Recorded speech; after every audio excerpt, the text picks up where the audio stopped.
Persuasión. Jane Austen. Capítulo 5. La mañana fijada para que el almirante Croft y su señora visitasen Kellynch Hall, a Ana le pareció más natural dar su acostumbrado paseo hasta la casa de Lady Russell y quedarse allí hasta que la visita hubiese concluido, aunque luego le pareciera igualmente natural lamentar haberse perdido la ocasión de conocerlos. Esta entrevista de las dos partes resultó muy satisfactoria y con ella se dejó el negocio definitivamente resuelto.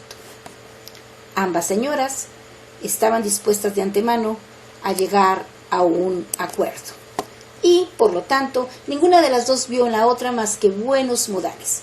Entre los caballeros hubo tanta cordialidad, buen humor, franqueza, sinceridad y liberalidad por parte del almirante que Sir Walter quedó conquistado, aunque las seguridades que Shepherd le había dado de que el almirante lo tenía por un dechado de buena educación, gracias a las referencias que él le había entregado, lo halagaron y lo inclinaron a hacer gala de su mejor y más cortés compostura.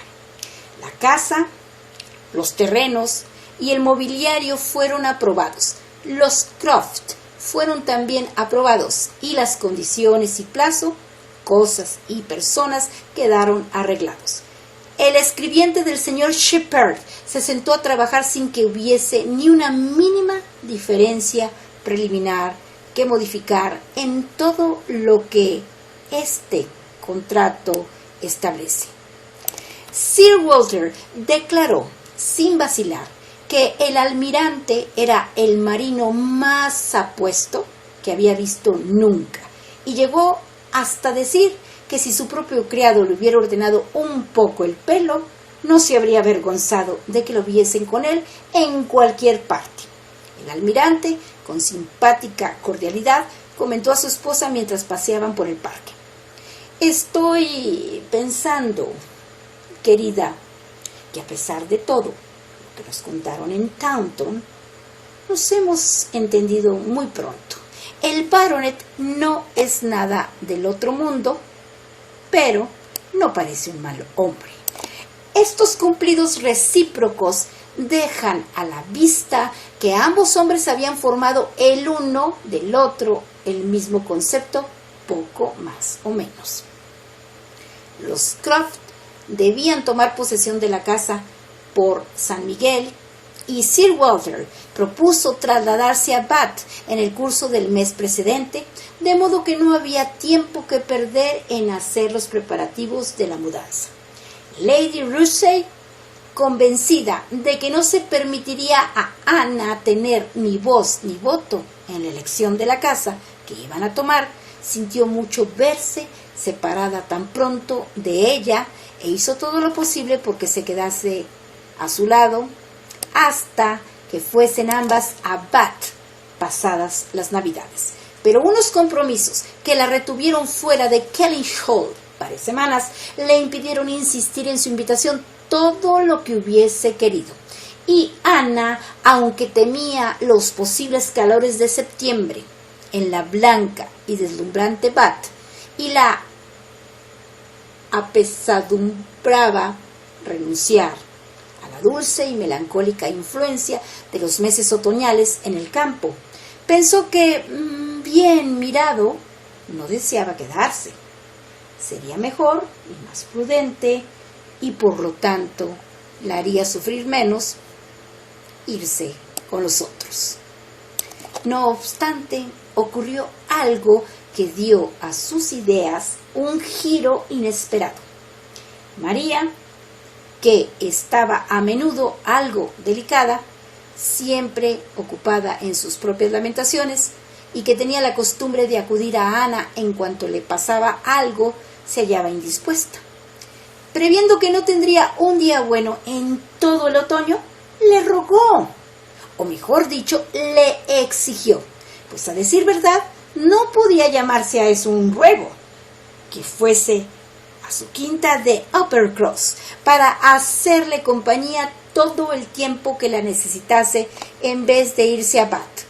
No puedo hacer nada sin Ana, arguía María. E Isabel replicaba: pues, siendo así, estoy segura de que Ana hará mejor en quedarse, porque en Bath no hace la menor falta. Ser solicitada como algo útil, aunque sea en una forma impropia, vale más, al fin y al cabo, que ser rechazada como algo inútil. Y Ana, contenta de que la considerasen necesaria y de tener que cumplir algún deber, segura además de que lo cumpliría con alegría en el escenario de su propia y querida comarca, accedió sin dilación a quedarse. Esta invitación de María allanó todas las dificultades de Lady Russell y por consiguiente se acordó que Ana no iría a Bath hasta que Lady Russell la acompañase y que, entre tanto, distribuiría su tiempo entre la quinta de Uppercross y la casita de Kellynch Hall.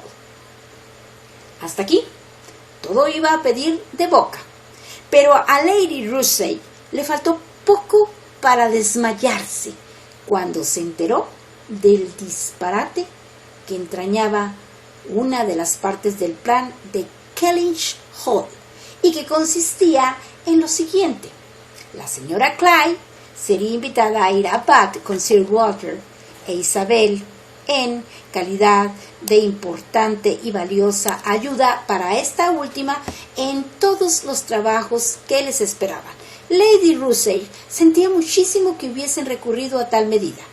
La asombraba, la afligía y la asustaba.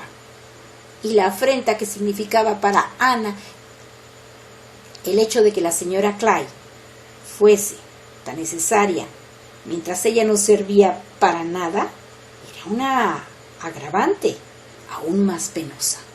Ana ya estaba acostumbrada a ese género de afrentas, pero sintió la imprudencia de aquella decisión tan agudamente como Lady Russell, dotada de una gran capacidad de serena observación y con un conocimiento tan profundo del carácter de su padre, que a veces hubiera preferido no tener. Se daba cuenta de que era más que probable que aquella intimidad tuviese serias consecuencias para su familia. No podía creer que a su padre se le ocurriese por el momento nada semejante. La señora Clive era pecosa, tenía un diente salido y las muñecas gruesas, cosas que Sir Walter criticaba severa y constantemente cuando ella no estaba presente, pero era joven y muy bien parecida en conjunto, y su sagacidad y asiduas y agradables maneras le daban un atractivo muchísimo más peligroso que el que pudiese tener una persona meramente agraciada. Ana estaba tan impresionada por el grado de aquel peligro que creyó indispensable tratar de hacérselo ver a su hermana. No esperaba grandes resultados, pero pensaba que Isabel, quien, si la catástrofe se producía, sería más digna de compasión que ella, no podría reprocharle en modo alguno el no haberla puesto sobre aviso. Le habló, pero al parecer lo único que logró fue ofenderla. Isabel no pudo comprender cómo le había pasado por la mente tan absurda sospecha, y le contestó, indignada, que cada cual sabe muy bien cuál es el lugar que ocupa. La señora Clive dijo acaloradamente, nunca olvida quién es, y como yo estoy mucho mejor enterada de sus sentimientos que tú, puedo asegurarte que sus ideas sobre el matrimonio son discretas y que reprueban la desigualdad de condición y de rango con más energía que muchas otras personas. En cuanto a papá, no puedo admitir, en verdad, que él, que ha permanecido viudo tanto tiempo en atención a nosotras, tenga que pasar ahora por esta sospecha. Si la señora Clive fuese una mujer muy hermosa, te concedo que no estaría bien que anduviese demasiado conmigo. No porque haya nada en el mundo, estoy segura, que indujese a papá a hacer un matrimonio degradante. sino porque eso podría hacerlo desgraciado. Pero la pobre señora Clay, que, con todos sus méritos, nunca ha sido ni pasablemente bonita. Creo en verdad que la pobre señora Clay puede estar aquí bien a salvo. Cualquiera diría que nunca has oído hablar a papá de sus defectos. Y lo has oído 50 veces, con aquel diente y aquellas pecas. A mí las pecas no me disgustan tanto como a él. Conocí a una persona que tenía la cara no del todo desfigurada por unas cuantas, pero papá las detesta. Ya debes haberle oído comentar las pecas de la señora Clay. Rara vez se encuentra un defecto personal, repuso Ana. Que la simpatía no nos haga olvidar poco a poco. Pues yo no pienso lo mismo, replicó Isabel vivamente. La simpatía puede sobreponerse a unos rasgos hermosos, pero nunca puede cambiar los vulgares, sea como sea. Y ya que estoy más enterada de este asunto que nadie, puedes ahorrarte tus advertencias. Ana había cumplido con su deber y se alegraba de ello, sin desesperar del todo de su eficacia. Isabel se sintió molesta con la sospecha, pero en lo sucesivo estaría más atenta. El último servicio de la carroza de 4 caballos fue conducir a Sir Walter, a la señorita Elliot y a la señora Clay a Bath. Los viajeros partieron animadísimos. Sir Walter dispensó condescendientes saludos a los afligidos arrendatarios y labriegos, a quienes se había avisado para que fuesen a despedirlo. Y Ana se encaminó con una especie de tranquilidad desolada a la casita donde iba a pasar su primera semana. Su amiga no estaba de mejor humor que ella. Lady Russell sentía con gran intensidad el trasplante de la familia. Su respetabilidad le era tan cara como la suya propia, y su cotidiano intercambio con los Elliot se le había hecho indispensable con la costumbre. La entristecía verlos abandonar aquellas tierras, y más aún pensar que iban a dar a otras manos, para huir de la soledad y de la melancolía de aquel lugar tan cambiado, y no presenciar la llegada del almirante Croft y de su mujer. Determinó ausentarse de su casa e ir a buscar a Ana a Uppercross. Acordaron las dos que partirían de allí, y Ana se instaló en la quinta que sería la primera etapa del viaje de Lady Russell. Uppercross era un pueblo relativamente pequeño que pocos años antes aún conservaba todo el viejo estilo inglés. Ana había estado allí varias veces. Conocía los caminos de Uppercross, también como los de Kellynch Hall. Las dos familias estaban juntas tan constantemente y tenían tal costumbre de entrar y salir de una y otra casa a todas horas, que se llevó una sorpresa al encontrar a María sola. Estar sola y sentirse enferma y malhumorada eran casi la misma cosa para ella. Aunque de mejor condición que su hermana mayor, María no tenía ni el entendimiento ni el buen carácter de Ana. Mientras se encontraba bien y se sentía feliz y agasajada, estaba de muy buen talante y animadísima, pero cualquier indisposición la hundía por completo. No tenía recursos para la soledad y, habiendo heredado una parte considerable de la presunción de los Elliot, estaba muy dispuesta a añadir a sus otras congojas la de creerse abandonada y maltratada. Físicamente era inferior a sus dos hermanas, e incluso cuando estaba en lo mejor de su edad no llegó a ser más que regularcilla. Estaba tendida en el desvencijado sofá del amable saloncillo, cuyo mobiliario elegante en un tiempo había ido desluciéndose bajo la acción de 4 veranos y 2 niños. Cuando vio aparecer a Ana, la recibió diciéndole: ¡Vamos! ¡Por fin llegaste! Ya empezaba a creer que no te volvería a ver. Estoy tan enferma que apenas puedo hablar. No he visto a nadie en toda la mañana. Siento que no te encuentres bien, repuso Ana. Pero si el jueves me mandaste decir que estabas como una rosa. Sí, saqué fuerzas de flaqueza, como hago siempre, pero no me sentía bien ni mucho menos, y creo que nunca en mi vida he estado tan mal como esta mañana. No estoy en situación de que se me deje sola. Suponte que me diese algo horrible de repente y que no fuese capaz ni de tirar de la campanilla. Lady Russell no debe salir de su casa. Me parece que en todo el verano ha venido 3 veces a esta casa. Ana dijo lo que hacía a propósito y preguntó luego a María por su marido. Ah, Carlos se fue de casa. No lo he visto desde las 7. Se ha querido marchar, a pesar de que le dije lo enferma que estaba.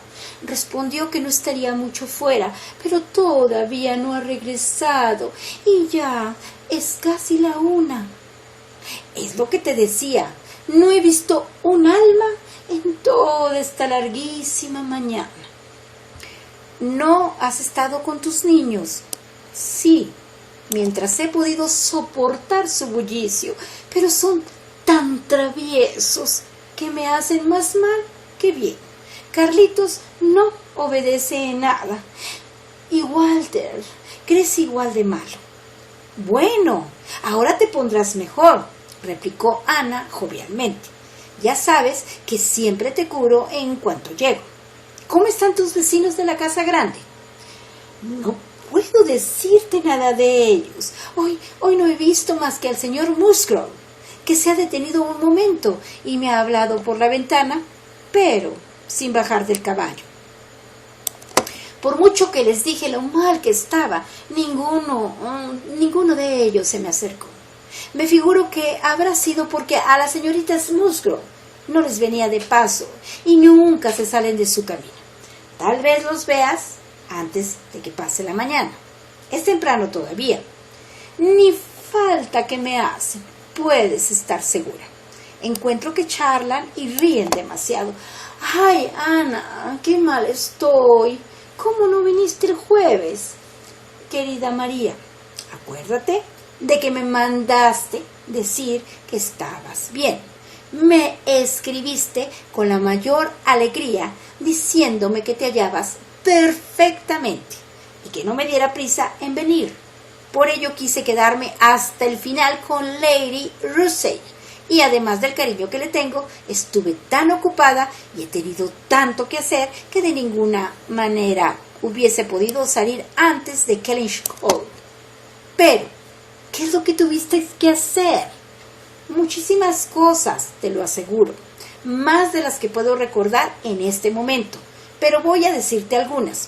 Hice un duplicado del catálogo de libros y cuadros de mi padre.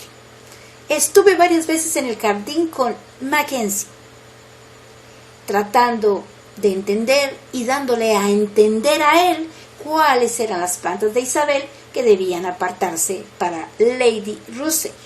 Tuve que arreglar muchas pequeñas cosas mías, libros y música que separar, y tuve que rehacer todos mis baúles, debido a que no supe a tiempo lo que se había decidido acerca de los acarreos.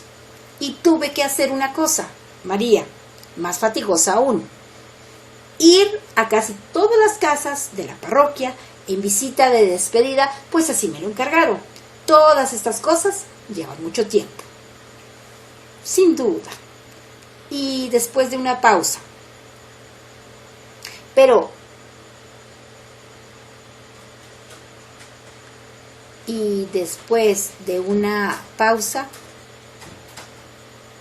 Pero no me has preguntado nada de nuestra cena de ayer en casa de los Poole. ¿Con qué fuiste? No te pregunté nada porque me figuré que habías tenido que renunciar a la invitación. Claro que fui. Ayer me encontraba muy bien. No he sentido nada hasta esta mañana. Habría parecido muy raro si no hubiese ido. Me alegro de que estuvieste lo bastante bien y supongo que pasaste un rato muy agradable. Nada del otro mundo. Siempre se sabe de antemano lo que va a ser una cena y a quiénes vas a encontrar allí. Y es tan incómodo no tener coche propio. Los señores Musgrove me llevaron en el suyo y anduvimos como sardinas en lata. Son tan corpulentos y ocupan tanto espacio. El señor Musgrove siempre se sienta adelante. Yo iba aplastada en el asiento trasero entre Enriqueta y Luisa. No me extrañaría que toda mi enfermedad de hoy se debiera a eso. Con un poco más de perseverante paciencia y de forzada jovialidad, consiguió Ana que María se restableciese prontamente. Al poco rato ya pudo incorporarse en el sofá y empezó a acariciar la esperanza de poder dejarlo para la hora de la comida. Luego olvidó su postración y se fue al otro extremo del salón para arreglar un ramo de flores. Se comió unos fiambres y se sintió tan aliviada que propuso ir a dar un paseo. ¿A dónde iremos?, preguntó en cuanto estuvieron listas. Me imagino que no querrás ir a visitar a los de la casa grande antes de que ellos hayan venido a verte. No tengo ningún inconveniente, replicó Ana. Nunca se me ocurriría reparar en esas formalidades con gente como los señores y las señoritas Musgrove, a los que tanto conozco. Sí, pero son ellos los que deben visitarte a ti primero. Deben saber cómo han de tratarte por ser mi hermana. Sin embargo, podemos ir muy bien y sentarnos con ellos un ratito. Y cuando ya estemos satisfechas de la visita, nos distraemos con el paseíto de vuelta. Ana siempre había considerado esa clase de trato como una gran imprudencia, pero desistido de oponerse, porque creía que a pesar de que las dos familias se inferían mutuamente continuas ofensas, no podían estar la una sin la otra. Se dirigieron por tanto a la casa grande y estuvieron una buena media hora en el cuadrado gabinete decorado a la antigua usanza, con sus pequeñas alfombras y su lustroso suelo, al que las actuales hijas de la casa fueron dando gradualmente su aire peculiar de confusión, con un gran piano, una arpa, floreros y mesitas a diestra y siniestra. Si los originales de los retratos colgados contra el arrimadero, si los caballeros vestidos de pardo terciopelo y las damas envueltas en rasos azules hubiesen visto lo que pasaba y hubiesen tenido coincidencia de aquel atentado contra el orden y la pulcritud, aquellos mismos retratos parecían estar contemplando boquiabiertos todo a su alrededor. Los Musgrove, al igual que su casa, estaban en un estado de mudanza que tal vez era para bien. El padre y la madre se ajustaban a la vieja tradición inglesa y la gente joven a la nueva. El señor y la señora Musgrove eran de muy buena pasta, amistosos y hospitalarios, no muy educados y nada elegantes. Las ideas y modales de sus hijos eran más modernos. Era una familia numerosa, pero los dos únicos hijos crecidos, excepto Carlos, eran Enriqueta y Luisa, jóvenes de 19 y 20 años, que tenían de una escuela de Exeter todo el acostumbrado bagaje de talentos y que ahora se dedicaban, como miles de otras señoritas, a vivir a la moda, felices y contentas. Sus trajes tenían todas las gracias, sus caras eran más bien bonitas, su humor excelente y sus modales desenvueltos y agradables. Eran muy consideradas en su casa y mimadas fuera de ella. Ana siempre las había mirado como a una de las más dichosas criaturas que había conocido. No obstante, por esa grata sensación de superioridad que solemos experimentar y que nos salva de desear cualquier posible cambio, no habría trocado su más fina y cultivada inteligencia por todos los placeres de Luisa y Enriqueta. Lo único que les envidiaba era aquella apariencia de buena armonía y de mutuo acuerdo y aquel afecto alegre y recíproco que ella había conocido tan poco con sus dos hermanas. La recibieron con gran cordialidad. Nada parecía mal en el seno de la familia de la casa grande. Toda ella, como Ana sabía muy bien, era completamente irreprochable. La media hora transcurrió agradablemente y Ana no se sorprendió en absoluto cuando al marcharse María invitó a las dos señoritas Musgrove a que las acompañaran en su paseo. Aquí termina el capítulo 5 del libro Persuasión, cuya autora es Jane Austen.